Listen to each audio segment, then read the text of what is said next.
Welcome to Ballot Battleground Nevada. I'm your host, Ben Margiott, a reporter at KRNV News 4 in Reno. I'm passionate about making politics in this critical battleground state more digestible to the average voter and pushing past the talking points to press politicians for answers.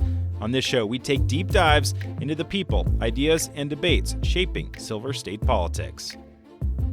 It is week one of early voting in Nevada's primary election as hundreds of thousands of voters get ready to do their civic duty and vote either in person or by mail. Their task is to whittle down the massive list of primary candidates for the general election in hundreds of races across the Silver State. If you're wondering who's even on your ballot, you are not alone, and we have just the resource for you. My station, News 4 Fox 11, launched a comprehensive effort to cover those primary races like we never have before. It's called Know Your Candidates 2024. We interviewed over 60 candidates for races like U.S. Senate, Nevada Legislature, Reno and Sparks City Council, the Washoe County Commission, and Carson City Mayor. We don't have time to bring all those interviews to you on this podcast, but if you're a Northern Nevada voter, we think you'll be better prepared to vote by listening to those interviews. We'll drop a link to the Know Your Candidates 2024 page in the show notes. Before we get into this week's main interview, a great conversation about Nevada's changing electorate with UNR political science professor Jeremy Gelman, we wanted to take you out to the polls and give you an update on where voter turnout stands so far. Let's go out to the Sparks Library, one of 24 early voting polling places in Washoe County.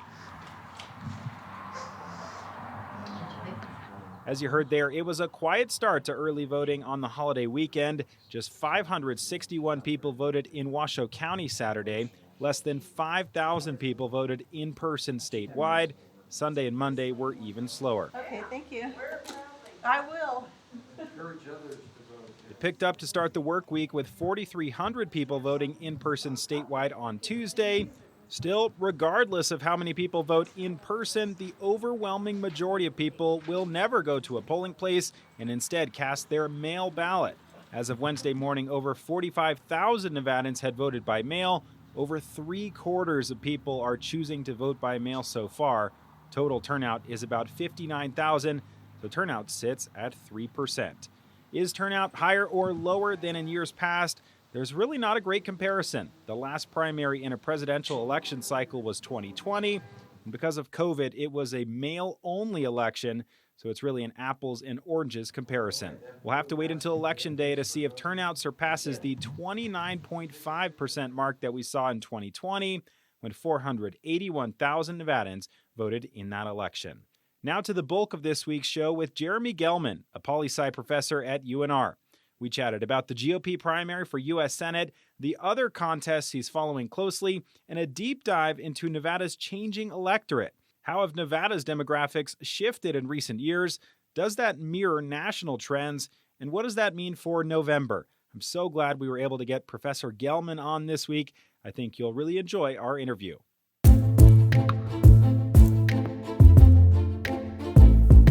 I am pleased now to be joined by Dr. Jeremy Gelman, Associate Professor at UNR in the Political Science Department.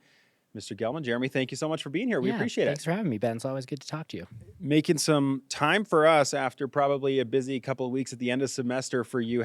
Remind us how many classes for you, how many graduations this year, and can you finally breathe now that we got past graduation? We can breathe a little bit, but, taught 40 great students in an American presidency class this past semester, so really timely, really fun. Been thinking about this for a bunch of months, watched a bunch of our great political science students graduate with BAs, MAs, PhDs, so that was really exciting. But, you said it's tapering off, but it's just getting started. Now we get to pay attention to the polls, the candidates, all that good stuff. Right, yeah, now the fun begins for sure. So appreciate, again, you making time for us. What was the favorite moment from a class this year, or favorite lesson that you taught, or Yeah. Oh, great question. Put you on the spot here. The presidency class is always fun, especially during an election year. Political scientists know a great deal about presidential elections, what works, what doesn't work, strategies that campaigns maybe should or shouldn't use. And we'll get to this soon, we can get pretty close to the two-party vote share, so not the Electoral College winner, but the two-party vote share, just by knowing how many terms the president's party, not the president, but the president's party has been in office, how quickly the economy is growing or shrinking, and then what the president's approval is in the summer. And we're getting to the point where we know all those things. And when I told students, we can get within a percentage point or two of what the final two-party vote share is just from those three things, that sort of blew their minds a little bit. And so we don't know, we know this election is going to be close. We know that it's going to matter at the margins, but just from those factors, all the stuff we read that it's going to be, Trump by 6 or Biden by 4 or whatever, probably not. Yeah. So just that structural stuff, often as political scientists, we can hone in on what matters. And for the students who, have been bombarded with opinions and editorials about what matters and what doesn't, that was really clarifying for them. And it's interesting to me thinking about how campaigns operate, and really campaigns operate on the margins, right? Because you're not changing the fundamentals of a race, you're maybe getting an extra percentage point or two here and there. But we'll get into that in just a few minutes when we start to talk about the presidential race. Let's start here in Nevada with the biggest race, which is the GOP Senate primary. In all likelihood, they're going to be going up against Jackie Rosen for a very critical Senate seat that could flip the upper house potentially. Sam Brown, appears to be the front runner, appears to be running as the front runner.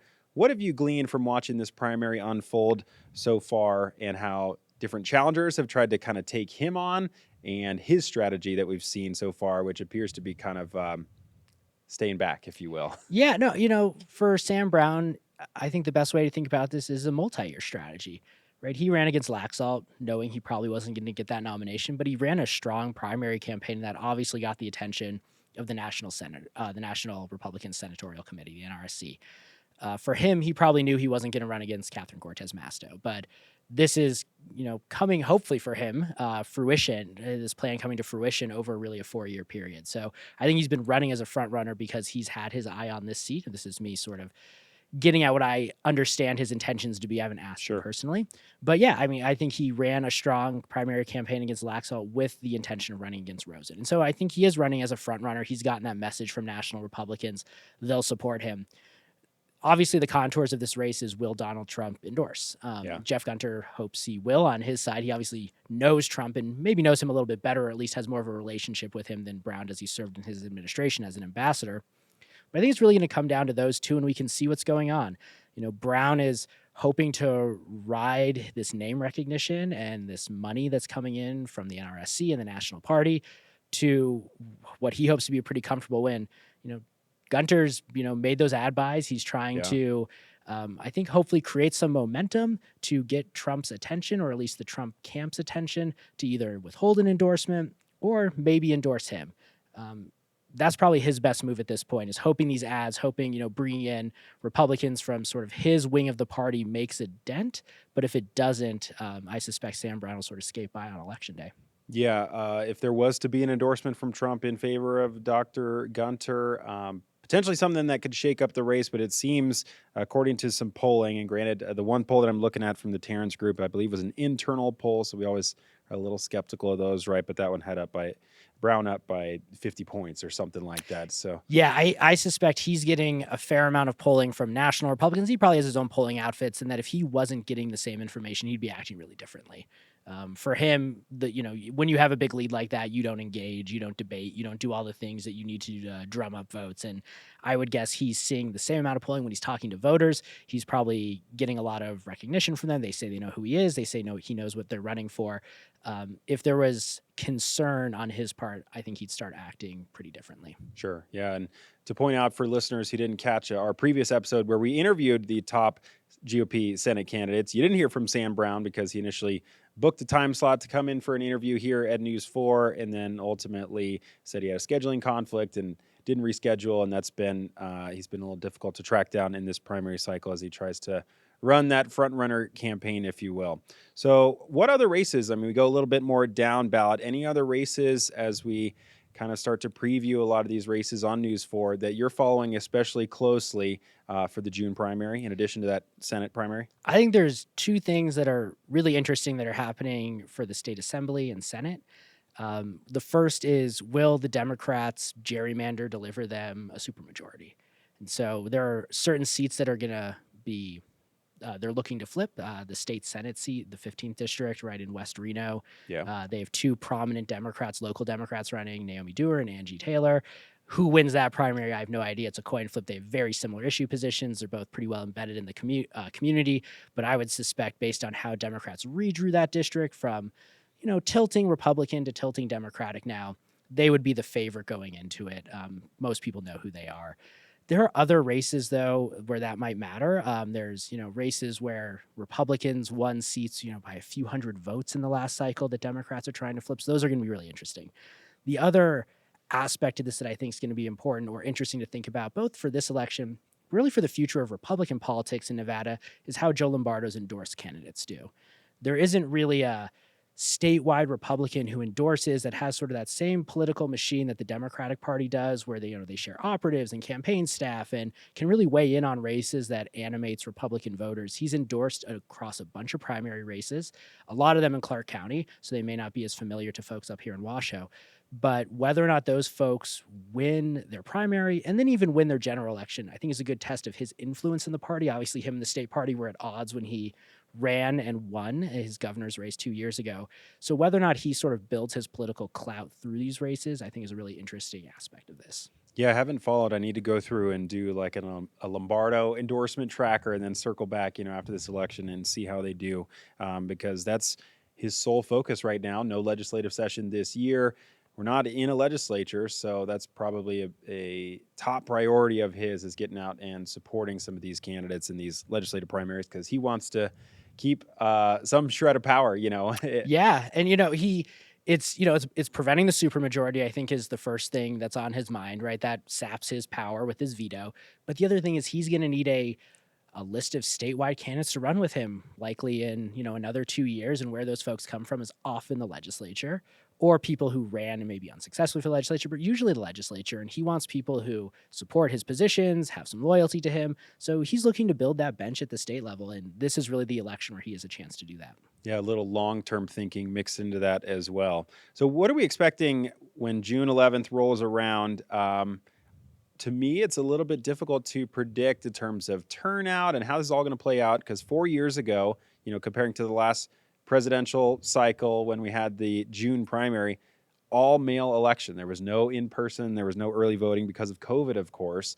I don't know, we should probably get more turnout than that, but generally in American politics, we know turnout tends to be low in a primary, right? I think it's going to be pretty low. It's going to be higher for Republicans because they have something to weigh in on in their primary.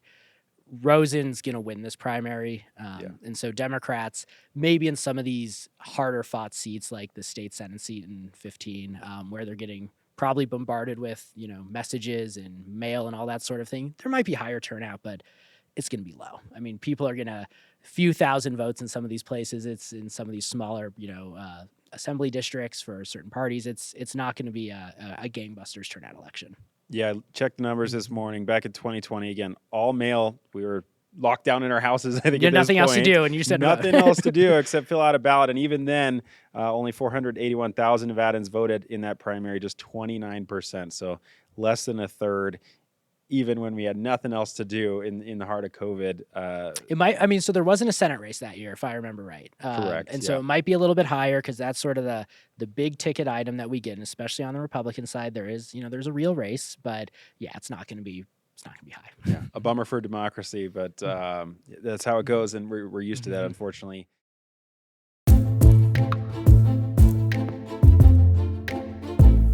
Let's turn our attention a little bit to the Nevada electorate as a whole. I think the last time that I interviewed you, Jeremy, we started getting down a tangent, and I said this would be a great conversation to have on my podcast that we're launching soon. And so here we are, where Nevada is changing demographically when it comes to its racial breakdown, as well as party breakdown. And it's just a fascinating state because we have so many new people and new voters making up huge chunks of the electorate.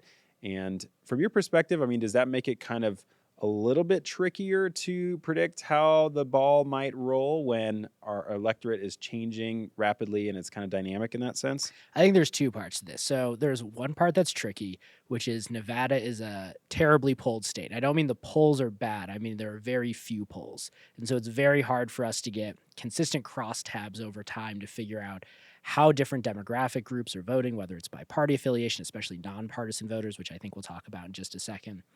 But just the idea that we know over time change in, white male voters without a college education or something like that. We really don't know that in Nevada very well, just because compared to a state like Michigan or Pennsylvania, which is obviously much bigger, has been maybe a bigger player in presidential politics for a longer time or something like that, there just isn't that much information.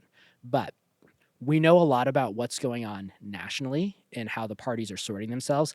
And for the most part, a lot of that's happening in Nevada as well. So the electorate or the electoral changes that are happening in Arizona, in Georgia, in Michigan are similar to what's going on in Nevada, but our voting electorate is different enough where there's always a little bit of a twist there. And so I think we can point to some things that are similar to get at a sense of why things are changing the way they are here, but then also sort of put the Nevada twist on it a little bit.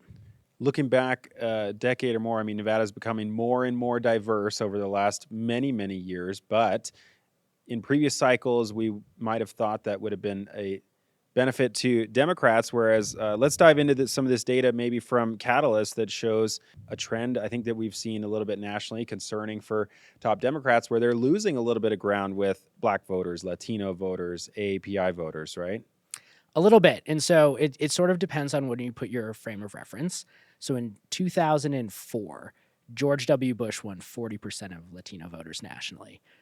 No Republican has gotten close to that since then. And so if we start from that point, Democrats might still feel quite happy with how they're doing. Sure. But if you compare it to Obama's elections, right, black turnout and voting for Clinton and Biden is certainly less than it was for Obama.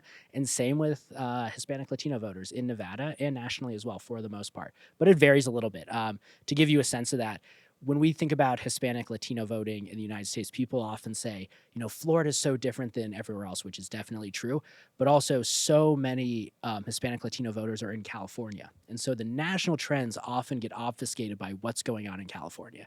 And Clinton did worse than Biden did with Hispanic Latino voters in California. But Biden did worse than Clinton in Nevada. And so once you kind of have to drill down into those state level trends to get a sense of what's going on, not just nationally, but statewide. Because once you do that, you can get a little bit of a better sense of the Nevada twist. Polling racial groups, demographic groups is really tricky in Nevada. I said before, there isn't a lot of good polling. But from what I can tell and from what the data seems to consistently show is among Hispanic Latino voters in Nevada, there's a big gender gap. Latina voters vote 2-1 for Democrats, it seems. And it's pretty much at parity for Latinos. And so there's other things going on than just, race, ethnicity, and that. Sure. But that's going on for a lot of different demographic groups, and that reflects a broader gender gap nationally. So this gets back to both what's going on at the state level as well as what we know generally what's happening in the U.S. Yeah. We should stipulate before we talk too much about these numbers, we're going to be referencing some data from the firm Catalyst, which explained for our listeners, Jeremy, kind of how they would go about surveying the electorate, because it's not an exit poll where you would get asked as soon as you vote in a prior election, how'd you vote? They're going actually through the voter file. Yep. So when I talk about data today, I'm going to talk about a few different sources, but we're talking a little bit about Catalyst right now. Catalyst is a data firm, and one of the services they provide is looking really carefully at state-level voter files. So this is the file that the Secretary of State in Nevada keeps of who's registered to vote, what precinct you're in, what age you are, what political party you affiliate when you go to the DMV and they ask you, are you part of a political party? Every state, for the most part, has those. And then what Catalyst does is it takes snapshots of time. So this is always changing, right? When people move in and out of the state, they pass away, someone turns 18, whatever it may be. The voter file is constantly changing, but they're taking snapshots over time and measuring differences, right? Just what percentage of Nevadans are Democratic or what percentage are Republican. And one of the interesting trends is that the plurality, so the most common box that is ticked, is nonpartisan in Nevada now. But that's all coming from the voter file. And so Catalyst, one service they provide to political campaigns, political operatives, is they track this over time really carefully across the country. And so they are a pretty reliable source of how this stuff has changed. They sort of download this stuff constantly, if you will. It's I've tried to do a smaller, more basic version of that sometimes, and it's a massive Excel file. You think I need to hire some employees, and you're just like reinventing Catalyst as a company, and then you just think I just got to bite the bullet and just pay go Catalyst. straight off of their data, because I need a couple data scientists to actually get some meaningful information from that. So that's why their data is so helpful. But You mentioned the nonpartisan voter becoming an ever-growing share of the Nevada electorate. I believe, over a third now of all voters registered as nonpartisan. So unfortunately, they don't have a huge say in these partisan primaries in June, but a massive and outsized influence perhaps in the November electorate. And this is a trend that we've been seeing for years now. This is, I think, one of the most challenging things of handicapping Nevada elections, if you will, which is we don't know the partisan inclinations of this group. And there's probably two different things going on here. When people often talk about nonpartisan voters, they think these people have views that are totally different than the Democratic and Republican Party. And that's not really true. Most of these folks are closet Democrats or Republicans, right? They will vote similarly to how a Democrat would or a Republican would at the DMV when they're asked. They're just checking the box nonpartisan for lots of different reasons. Maybe it's because they haven't thought about it. Maybe they don't want to be affiliated with a party. A lot of folks who say this when we ask them would say, I don't like the conflict that comes with politics. And it's a way to sort of indicate their dissatisfaction with the system or, the conflict with it. But when you give them a ballot, they're, voting straight ticket Democratic or Republican. What's tricky about that is we don't know how many of those folks might be voting more Democratic or more Republican, right? Is it 50%? It's split both ways. Is it 70% Democratic, 30% Republican, vice versa? We don't know. And there's no real good polling on that one way or another. The other thing about that is those folks in other states where this is true, like in Colorado and in Nevada, tend to have a slightly lower turnout rate than partisans do, which also makes sense, right? That if you're ticking the box for being a Democrat or Republican, you're more likely to vote. And so they might be partisans, or for the most part partisans, but maybe lower propensity voter partisans. So that gets to a second dimension of even if it's 50-50, an election day in 2024, is it going to be all the Democrats are turning out, but fewer of the Republicans or vice versa? And so it's a really hard group to pin down because it's kind of a mishmash of a lot of things, both of a mix of partisan views, but also somewhat less likely to vote. Maybe it's because of age, but for all sorts of other reasons too. And so it's a really important group, but it's a really hard group to pin down. And I don't think this is a hot take by any stretch of the imagination, but obviously the nonpartisan voters are going to decide this election. They probably decide every general election, right? Because we know with Biden and Trump, there's going to be the Trump loyalists that come out, the Trump haters that come out, and it's really going to come down to that group in the middle. Again, not a hot take. I don't think we're breaking any new ground there. But no, and I think the campaign managers, when they're targeting houses to knock on for get out the vote efforts, they might have a sense of some of these folks, maybe they have the side, maybe they live in an overwhelmingly Democratic or Republican precinct, and so it's kind of easy to read the tea leaves. But they're also trying to figure out, who are the folks that are more likely to vote? Who's not going to slam the door in our face? Because a lot of those efforts are more reminding people to vote for the candidate they already support. You're not going to convince anybody mid-October to, suddenly like Donald Trump or Joe Biden. So it's a tricky thing. So if you get it right, you can, get that edge in some pretty critical places. But if you can't, you're kind of out of luck. And I think if you're a campaign manager in Nevada, that's a lot of what keeps you up at night.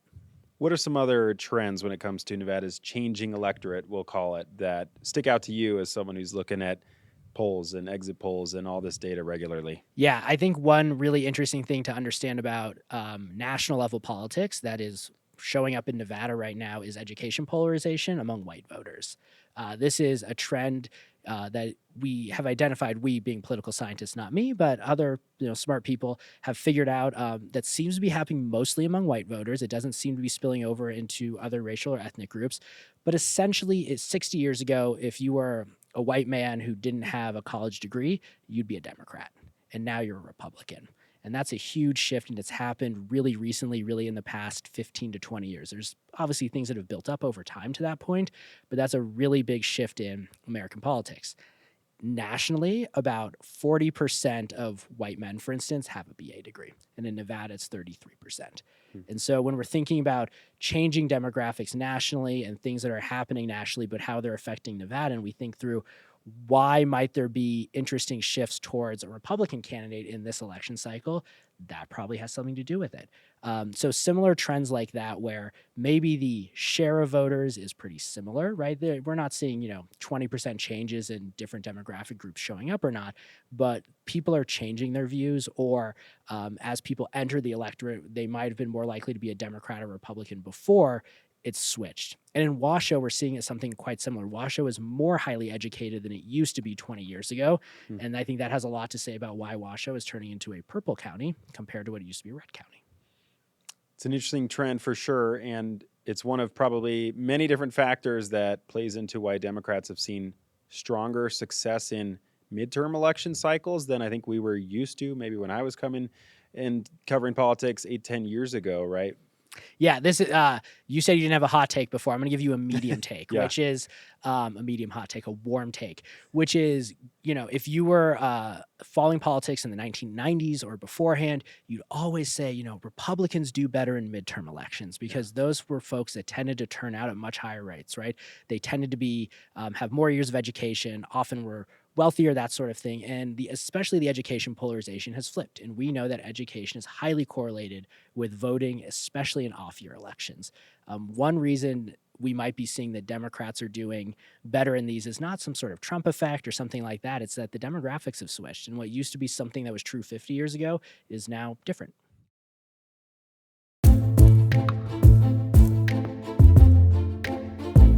Sometimes we think these demographic preferences are cemented, and that's not really the case. Oh, no, it's always changing, right? And people used to say demographics are destiny. And, the politicians and the parties see this too, and they're adapting, right? They're changing their messages. They're doing their best to find the new edge. And if they can't win with one group, they're going to try and talk to another group about it.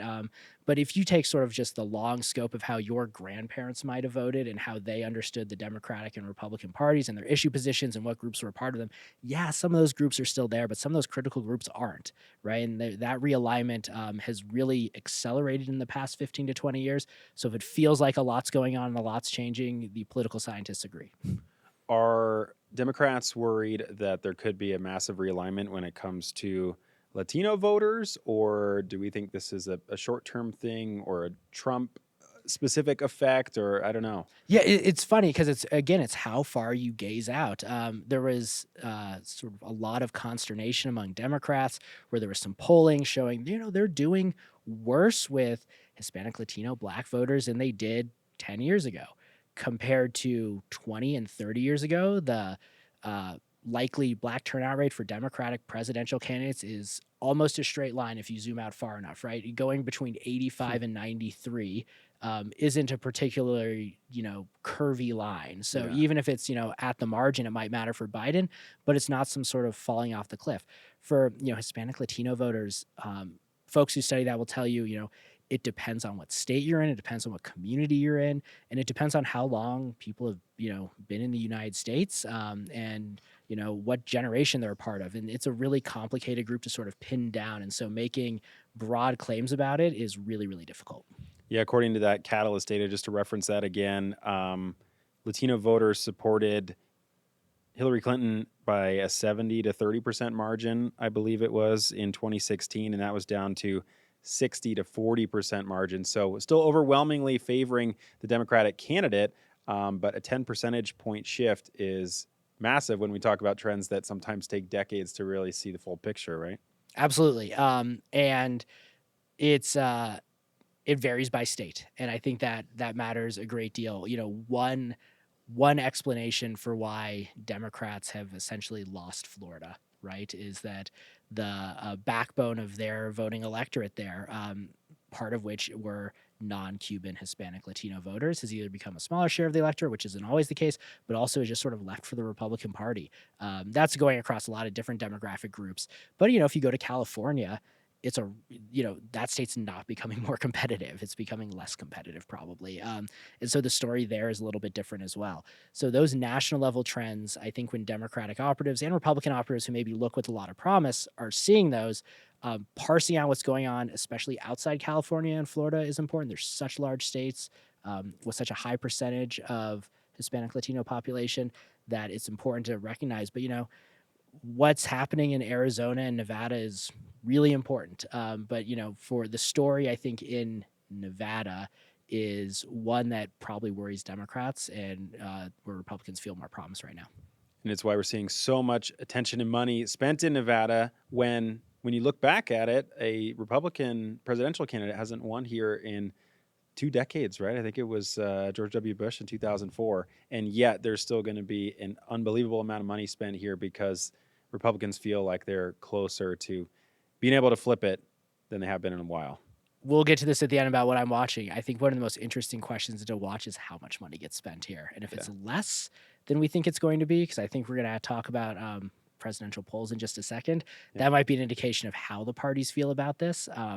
But yeah, I apologize to everyone who's going to try and watch TV or anything on the internet in October, because that's all you're going to see. You don't have to apologize to me. I work for a TV station, so we're loving it. So yeah, that leads into, let's go maybe the top 3 things that you're going to look to kind of read the tea leaves. Is it the money spent? Is it a particular poll in a certain month? Is it the debates that as of this month are now on the books? What are we looking at to see how the winds are kind of shifting or moving in this election? Yeah, I think for the presidential race, there's 2 or 3 things to really think about. So people, most people aren't paying attention to polls yet, but some people wring their hands about polls. Yeah. The political science research suggests that polls right now can explain about 40 to 50% of the 2-party vote share on election day. So for the stats nerds listening out there, the adjusted R-squared of a poll right now is about 0.5 if you throw it into a stats model. Meaning, for the lay person like me, that the predictability of a poll today is getting you about 50% of the way to what is actually going to happen in November, which isn't very high. Gotcha. Right? People are saying like Trump's up 6 in Nevada. That's getting you about half of the way of what's probably going to happen. There's a lot of other things that are going to happen. That goes up dramatically about 100 days out from the election, which is August. So we're not that far away from August. Yeah. Once the conventions happen, and this blows a lot of people's minds who are going to listen to this podcast. This is a politics podcast. Most voters are not paying attention to this election yet. I know. They really aren't. Yeah. And we're in a bubble. Yeah. Oh, yes. And if you're listening to this, you're in that bubble with us. And it's really important to recognize you're in that bubble. Voters, just regular Americans who will cast their ballot, do not know that it's going to be Biden and Trump and are wondering who the Democrats and Republicans are going to nominate. And come August, when the conventions start and the ads start really ramping up, and maybe before because of the debate, right? That'll be a pretty high-profile event. But even most Americans who vote don't tune into the debates. They're not paying attention yet. But once they start paying attention, the polls become really predictive. And really through August until October and November, the polls start having much more predictive value. State-level polls vary a little bit more, and it really depends on how good the poll is. But I think looking at polls right now, it's more information for the campaigns, right? The Biden campaign is probably looking at the Nevada polls and feeling pretty worried, right? He hasn't led here in a poll in a year. And so that, those are real numbers, and you can, Democrats can quibble with how these samples are weighted and all that stuff, but that's real information for him and Trump. I think to your point before about the money, and this gets to how sort of, history doesn't repeat itself, but it rhymes. I think that's the phrase. Mm-hmm. For Biden, I think he sees his path through Michigan, Wisconsin, and Pennsylvania. And that's all he needs. And it's an interesting question about whether or not he will spend heavily in Nevada if he doesn't lead in any polls going into the summer. And if he doesn't feel like Nevada is crucial, because he needs Nevada and Georgia, really, in a combination. If he doesn't feel that that's a combo that he can win, I would suspect you're going to get all of the money spent essentially in a repeat of 2016 in the upper Midwest, where he feels like, he's from there, he connects to those voters, or at least he believes he does. And that gets to the point of where the money's being spent. If the Biden campaign, and really the Trump campaign, if they don't invest heavily here, we like to say we matter. We may not matter as much as we think we do come election day. That is a bummer to hear that, as someone who wants to be out covering these campaign rallies and having they'll still be here, I think. Sure, I think they'll be here. But, if they're thinking about, do the ad buys go in Milwaukee or they go in Las Vegas? And if they're mostly going to Milwaukee, I think that's a good indication for us where they think the votes are to be gotten. Interesting. Yeah, we only have our 6 electoral votes. Depending on how you pick the states, if you're doing the road to 270 or whatever, there are a lot of scenarios where ours aren't significant enough to flip that vote. And if you can win through the upper Midwest, as you say, without having to spend a ton of money in Arizona, with Phoenix, a massive media market, and Vegas, a bigger media market, it's all about where you spend your money. It's a cash allocation. Yeah, and time allocation. But really, it's really those... those ad buys get quite pricey come October. And these campaigns, we often think they have infinite money. They really don't. And they really have to, Pennsylvania it's a lot of big media markets, and you got to buy into all those media markets. And so it gets pretty expensive pretty quickly. And so they do have to, allocate their resources. Yeah. I mentioned Las Vegas, but we are a cheap date, as John Ralston likes to say, because Yeah, Vegas is not that pricey of a media market, and certainly Reno's not. Yeah, and this kind of gets into the weeds of how these are run. But I think we have 3 media markets here, right? We have Clark, essentially Washoe, and then sort of the eastern part of the state, and that's compared to a Michigan or a Pennsylvania, where there's not just big media markets, but a lot of media markets you have to buy into. It's just kind of a different ballgame. For sure.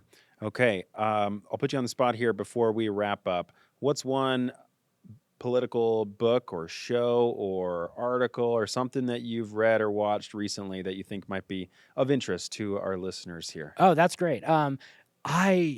It's a little, I don't know if that's the exact answer you're going to look for, but so 538, which people sometimes like, sometimes don't like, but I think some of the sort of the data widgets they put out are really good. And one of the ones that's really good you can play with right now is you can essentially create your own turnout scenario for the election. So you can say, what if young voters kind of sit this one out? 5% lower than last time, same demographic breakdown, same partisan breakdown, who wins? And they will, just slide a bar and it'll tell you what happens. And so there's a lot of, so cool. People thinking through, how are all these things going to matter? And, if Biden loses Hispanic Latino voters, or, if Trump, gets 5% more Black voters than he did last time, or Biden wins the union vote in Michigan with all these, white men who, maybe didn't go to college, as that's how you sort of think of those folks, whatever.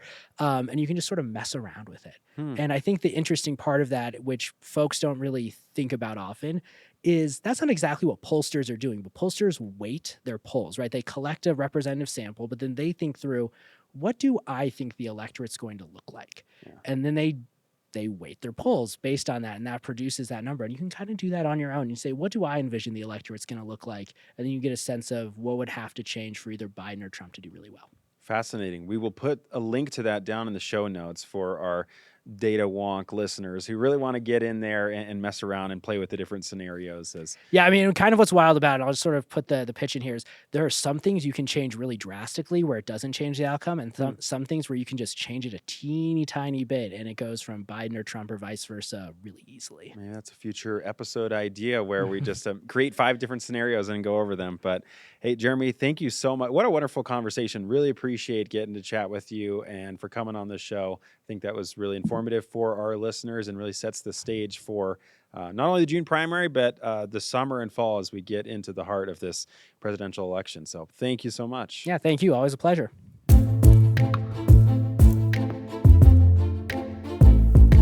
Don't forget, go down to the show notes to get a link to the Know Your Candidates 2024 page, as well as that Create Your Own Turnout scenario from 538 that Professor Gelman just mentioned.